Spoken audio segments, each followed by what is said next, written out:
Keeping your boat's bottom clean is crucial, and in warm water, it'll need scraping regularly.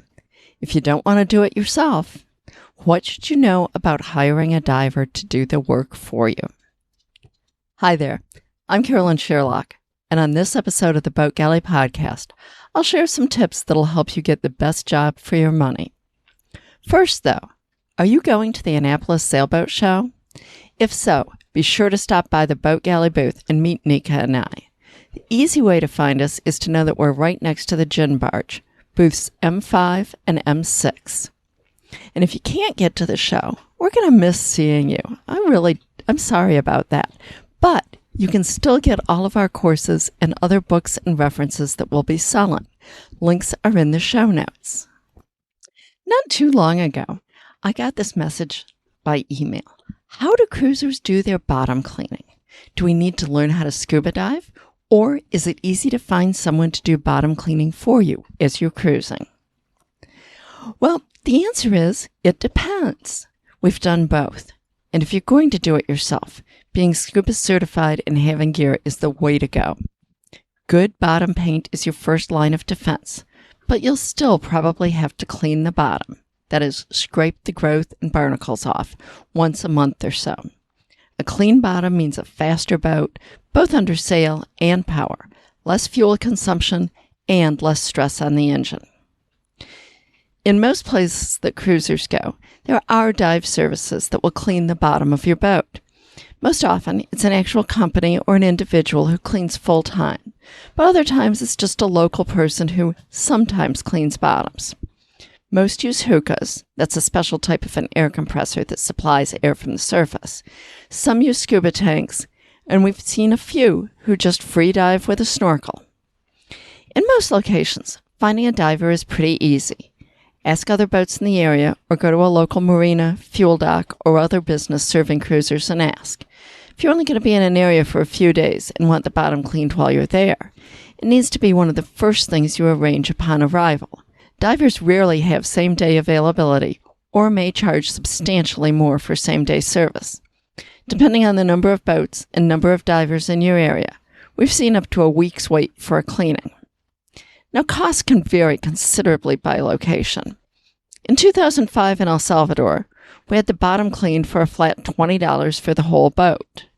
A couple years ago in the Bahamas, we were quoted $4.50 per foot of length overall, not just our waterline length. Some divers also charge by the hour. I've heard anywhere from $75 to $200. Right now, in Boot Key Harbor and Marathon in the Florida Keys, going rate is $2 per foot for a once-a-month schedule. Divers here are starting to price their services based on whether you're on a monthly schedule, which is a little bit less, and otherwise on the condition of the bottom of the boat.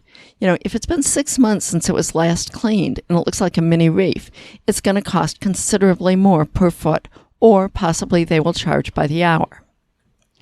Now, if there's more than one diver in an area, you'll have to choose. Months or years of experience is usually a good indicator of expertise. More experienced divers tend to do a better job, removing more gunk while taking less paint off. They also tend to be better at getting in the rudder gaps, through hulls, and so on. Now, diving is tough physical work, and many get into the business and get out after a season too, or even before. Divers with more than a season of experience are generally doing good work and making enough at it that they continue. There are no guarantees, however. Brand new divers can do a great job, and years of experience are no guarantee that you won't have paint scraped off. Now, we tend to stay clear of bottom cleaners who free dive unless we get great recommendations from other boaters. In general, you get a better cleaning job when someone can stay underwater easily. Bottom cleaners who request you provide cleaning tools such as scrapers are also suspect. If they don't have tools, they probably don't do it very often. Now, that said, we did have a great cleaning job by a team in the Bahamas who didn't have any of their own tools. So these are kind of general rules. Now, factors that will influence your choice. First is availability. This can be the deciding factor. Services offered. They might clean the water line, change zincs, clean the bottom of the dinghy. Those are all possible extras. The tools used. Do Do you prefer a plastic scraper, which is easier on the paint, or a metal one? Do you use a green scrubby on the ablative? Is it okay to use a chainmail glove on the soft growth? If they clean the water line, do they scrub, which can be hard on the finish, or use chemicals, which can be toxic to marine life if they're not chosen carefully? How new or good is your paint? If your paint is old and you're repainting soon, it's okay to have a little bit more aggressive cleaner, and it's probably going to be necessary. And then there's the payment form. Many bottom cleaners take cash only, in our experience. We have found that a few will take credit cards or PayPal. If you'll be leaving the boat and want it cleaned while you're gone, be sure to iron out the payment arrangements.